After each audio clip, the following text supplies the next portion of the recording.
Hey there, everybody. It's me, Jason the Cartoon Fan.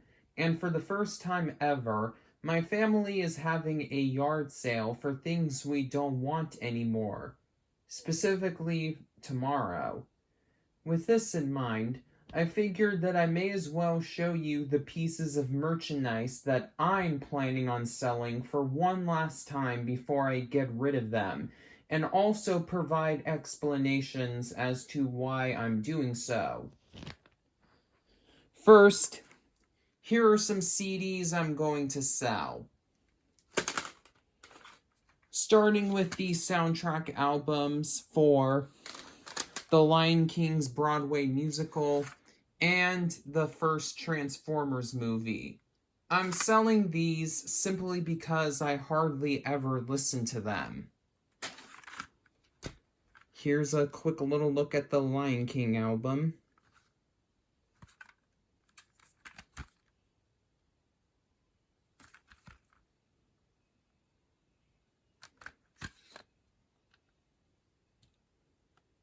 Unfortunately, there's no booklet or anything like that. It's just the front cover in terms of the paper that's inside the CD case. And here's a quick look at the Transformers soundtrack album.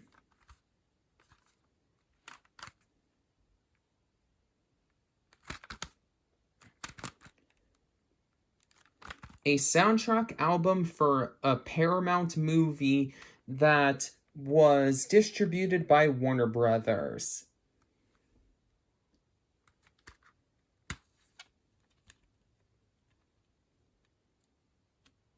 More specifically, Paramount released the movie, but Warner Brothers was the one who released the soundtrack.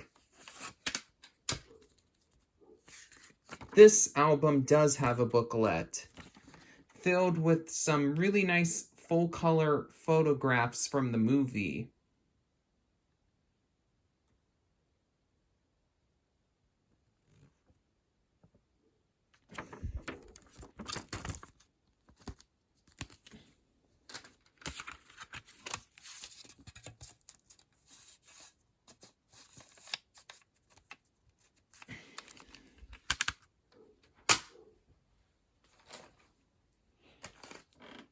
This next CD is Hot Latin Tracks, the best of 1999.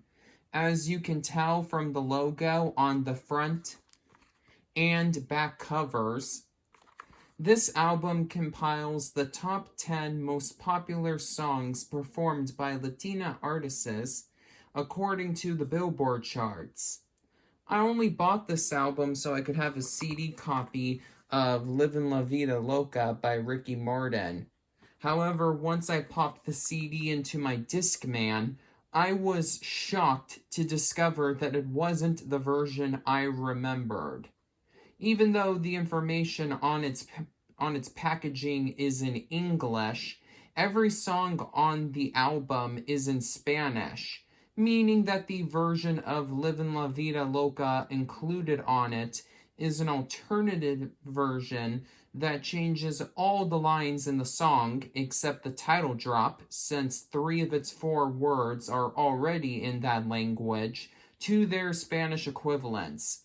I don't know very much Spanish, so this album isn't one I haven't listened to in full even once. Therefore, I don't see the point in continuing to own it. Besides, maybe the really unique packaging used for it. It's a plastic mold. The cover is pressed into it. And you see the little grooves over here. And some more nice looking artwork inside the case. This is a really unique style of casing for a CD, in my opinion. I've never seen any other CD packaged like this before, though maybe these other titles in the Hot Latin Track series have similar style cases. I wouldn't know for sure.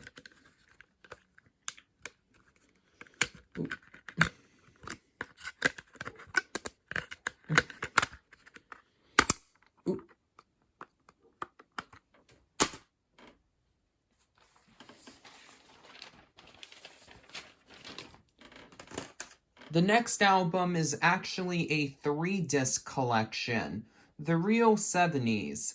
I'm getting rid of this one because it's taking up too much space on my shelf for a collection that mostly consists of songs I don't care for, with the only tracks I love being American Woman by the Guess Who, Rock the Boat by the Hughes Corporation, Ooh Child by the Five Stairsteps,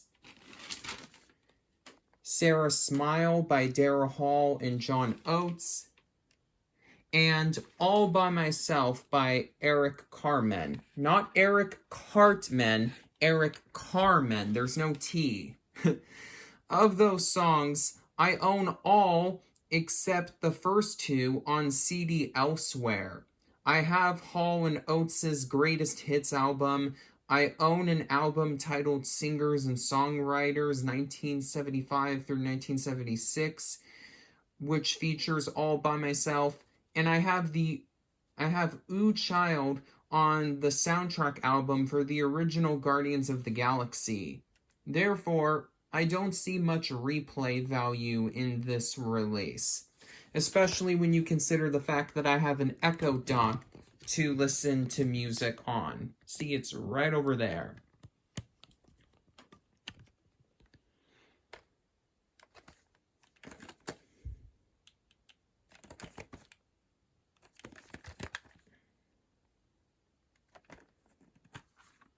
Alrighty, so here is disc 1, disc 2, and disc 3.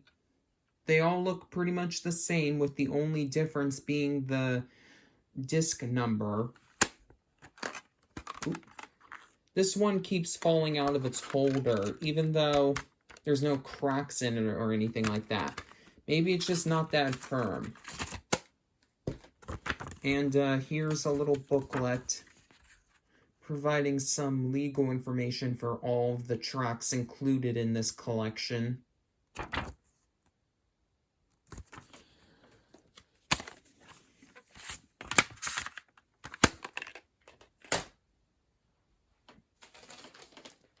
Finally, for the CDs that I'm planning to sell, here are 30 Greatest 70s and Graduation Party Music.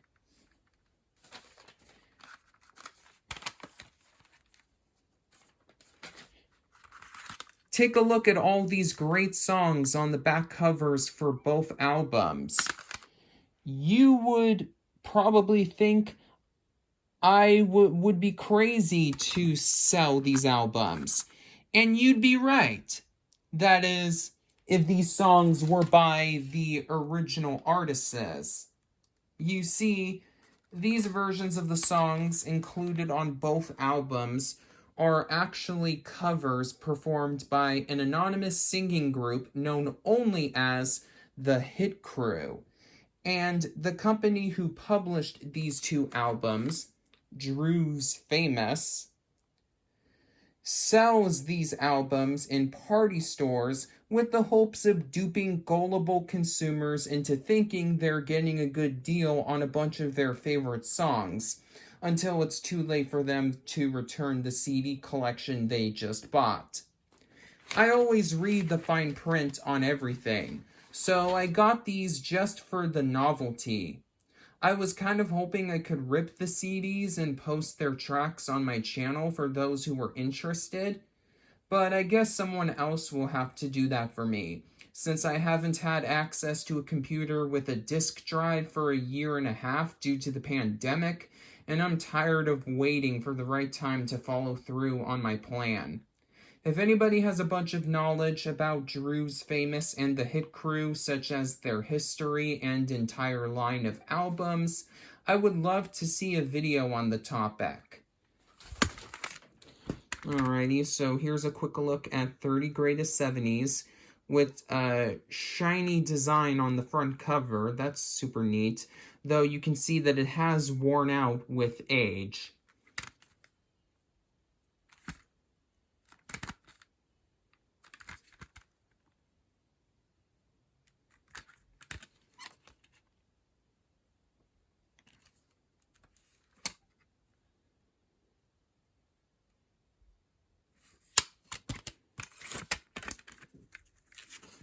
And here is a quick look at the booklet, which includes an advertisement for a bunch of other Drew's famous albums. Man, there must be a lot of poor suckers if they released this many collections. Like, I mean, there must have been so many suckers out in out in party stores buying these CDs if they were so popular to the point where there were a bunch of them.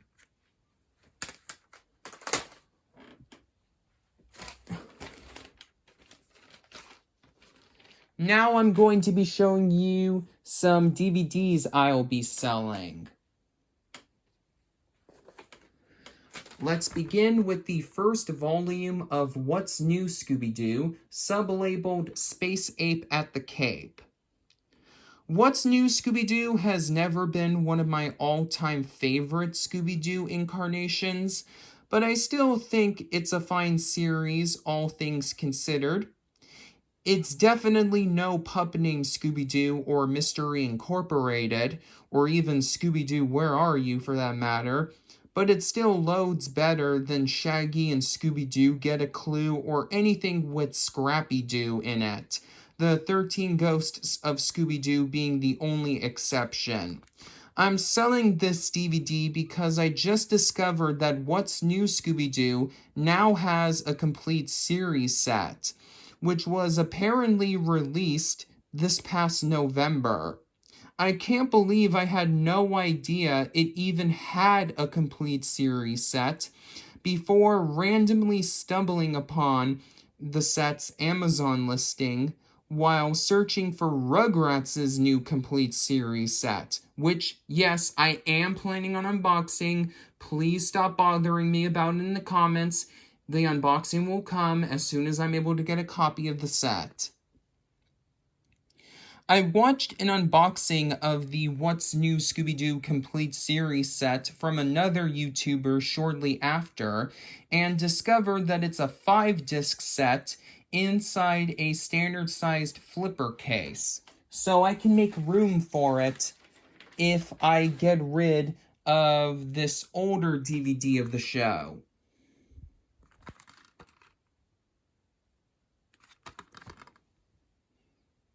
This DVD does have a couple of special features on it, while the complete series set, as far as I know, is bare bones, because there wasn't any special features listed on the back cover, but they're all of the set-top and music video variety, like set-top game and music video variety. Not really substantial enough for me to think I can't live without having these extras on disc.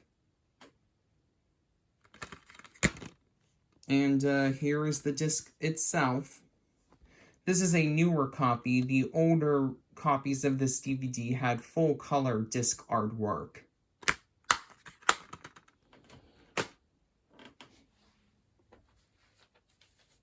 Next off, I'm going to sell my Next off, I'm going to sell 2 of my DVD releases of Fraggle Rock, Where It All Began, and Down in Fraggle Rock.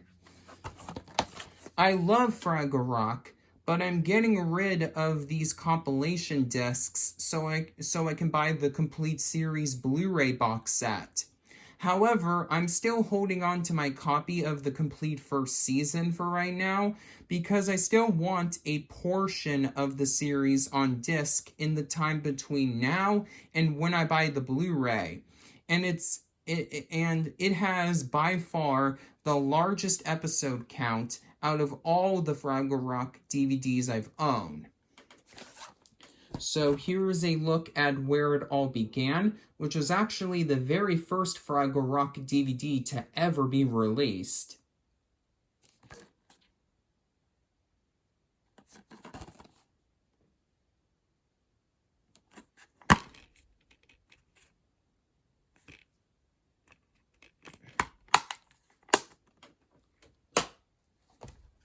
And here is a look at Down at Fraggle Rock.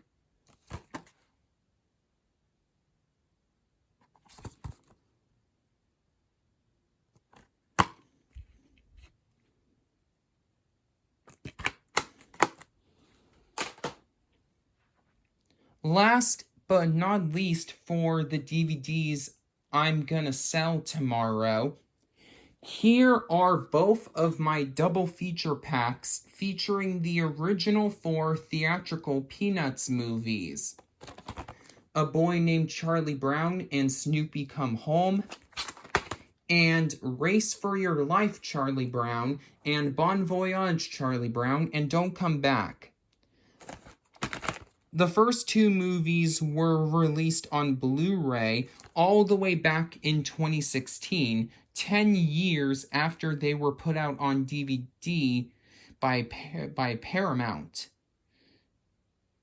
But the year prior, Paramount released a 4-movie collection for the Peanuts franchise, featuring all of its 2D animated films, which they retained the rights to in spite of them selling the home video rights to the TV specials to Warner Brothers back in 2008.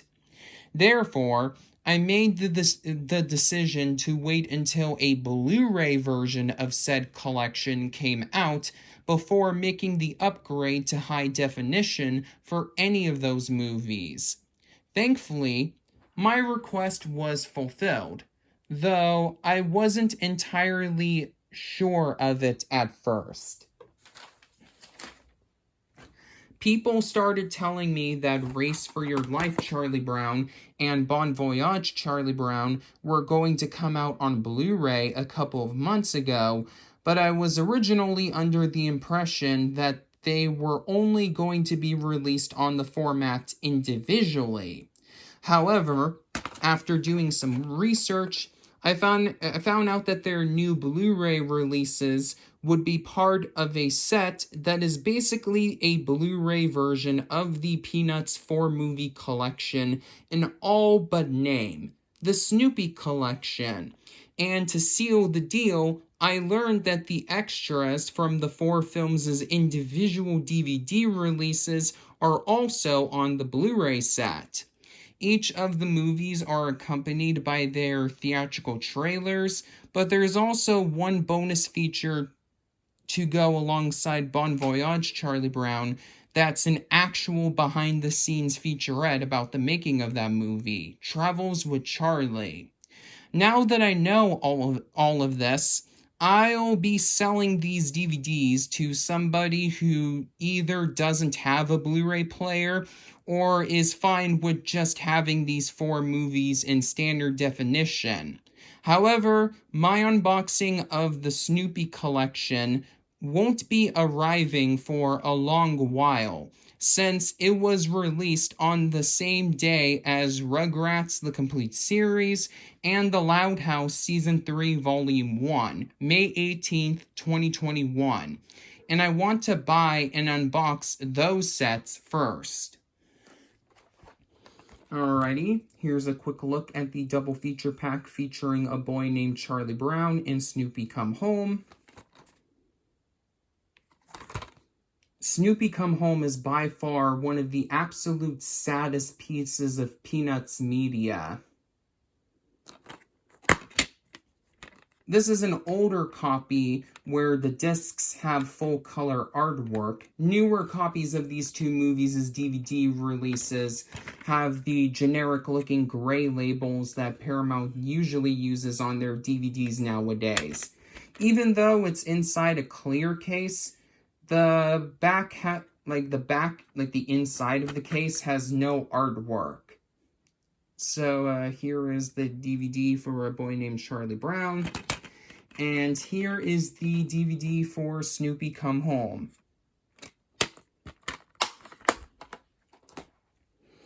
Alrighty, and here is the follow-up double feature pack featuring Race for Your Life Charlie Brown and Bon Voyage Charlie Brown. I got this double feature pack at Walmart for only $3.78, if you can believe that. Unfortunately, since these DVDs came out way after A Boy Named Charlie Brown and Snoopy Come Home were first released on DVD, the discs are the standard gray for well, the standard Paramount gray, I should say. And it's inside an EcoBox case, but thankfully the case is not cut open to show the EcoBox symbol.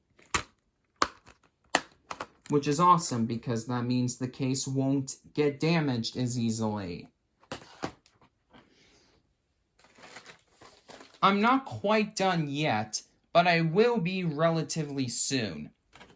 Let's wrap things up with the one plush toy I'm planning on selling, which is of Rosie the Robot from the Jetsons. Remember how I said in the finale to my physical media collection videos that I now have to sell toys I don't want anymore in order to get new ones? Well, that's exactly why I'm selling this plush. Rosie is cool and all, but I got a new addition to my collection who's even cooler. Here, let me go get him. Ta-da! Nope, your eyes aren't deceiving you. This is an official plush toy of Heathcliff, the troublemaking tabby cat who is to Garfield what Pepsi is to Coke and what Sega used to be for Nintendo.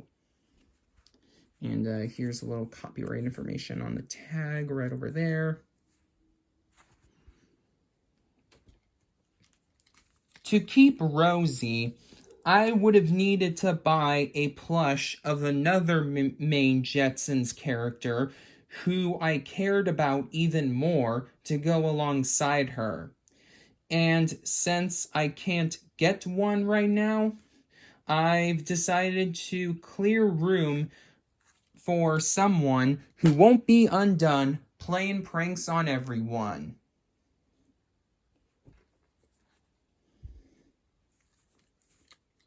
Hopefully someone who goes to the yard sale tomorrow will be a diehard Jetsons fan, and maybe they just need Rosie to complete their collection, because the company who made this plush, Toy Factory, also made plush toys of all of the other members of the Jetson family, and also Astro the dog.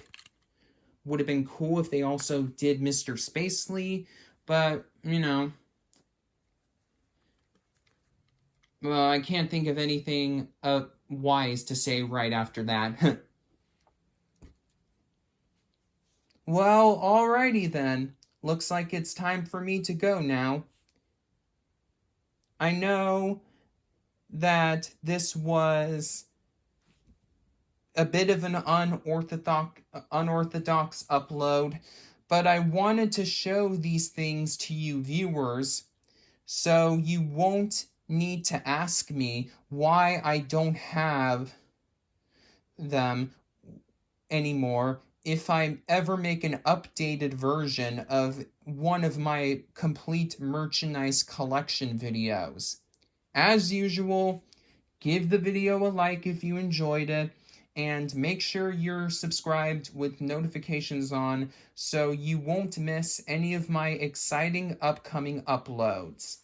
Until next time, this is Jason the Cartoon Fan signing off.